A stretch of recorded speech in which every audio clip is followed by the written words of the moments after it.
உங்கள் வீட்டை எப்படி குழந்தைங்களுக்கு சேஃபான ஒரு இடமா மாற்றலான்றதை பற்றி பார்க்கலாம். ஃபர்ஸ்ட் எடுத்துக்கிங்கன்னா ஸ்டேர்கேஸ். ஸோ படிக்கட்டுகளோட என்ட்ரியில் வந்து ஒரு சின்ன கேட் இருக்க வேண்டியது ரொம்பவே அவசியம். எப்போ உங்கள் குழந்தை தவற ஆரம்பிக்குதோ அப்போ இருந்து படிக்கட்டு என்ட்ரியில் ஒரு கேட் இருக்க வேண்டியது அவசியம். படிக்கட்டோட சைடில் குழந்தைங்க விழுவாமல் இருக்கிறதுக்கு அங்கே ஒரு நெட்டோ இல்லை ஒரு மெஷோ போடுறதும் அவசியம்.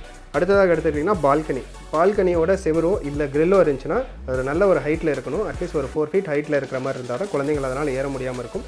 இல்லை அப்படின்னா ஒரு பக்கத்தில் ஸ்டூல் இல்லாமல் இருக்கணும். கிரில் இருந்தாலும் கிரில் பக்கவாட்டில் இல்லாமல் வெர்டிகலாக இருக்கிறது அவசியம். இல்லைனா குழந்தைங்க அது மேலே ஏறி கீழே குடிச்சிடலாம். அடுத்ததாக எடுத்துக்கிட்டிங்கன்னா ஃபர்னிச்சர் ஸ்டெடியாக இருக்கிறதுக்கு கீழே அதோட கால் பகுதியில் ரப்பர் வச்சு ஸ்டெடியாக வைக்கிறது அவசியம். அடுத்ததாக பார்த்திங்கன்னா டிவி ஸ்டாண்டாக இருக்கலாம், இல்லை சின்ன அல்மராவாக இருக்கலாம். இது கீழே குழந்தைங்க இழுத்து கீழே விழுவாமல் இருக்கிறதுக்கு ஸ்ட்ராப்ஸ் இருக்குது, அதை வச்சு நீங்கள் அதை செக்யூர் பண்ணலாம்.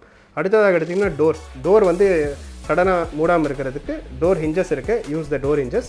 நெக்ஸ்ட் எடுத்துட்டிங்கன்னா ஷார்ப் ஆப்ஜெக்ட்ஸ், நைஃப்ஸ் இதெல்லாம் குழந்தைங்களுக்கு எட்டாவது தூரத்தில் வைக்கிறது ரொம்பவே அவசியம். வீட்டில் எலக்ட்ரிக் ப்ளக்ஸ் கீழே இருந்துச்சுன்னா அதை செக்யூர் பண்ணுறதுக்கு பிளாஸ்டிக் மெட்டீரியல்ஸ் இருக்குது, எலக்ட்ரிக் ப்ளக்கை செக்யூர் பண்ணலாம். த்ரெட்மில்ஸ் இல்லை ஜிம் ஐட்டம்ஸ் இருக்குன்னா அந்த ரூமில் குழந்தைங்களை அலோவ் பண்ணாதீங்க. நன்றி, வணக்கம்.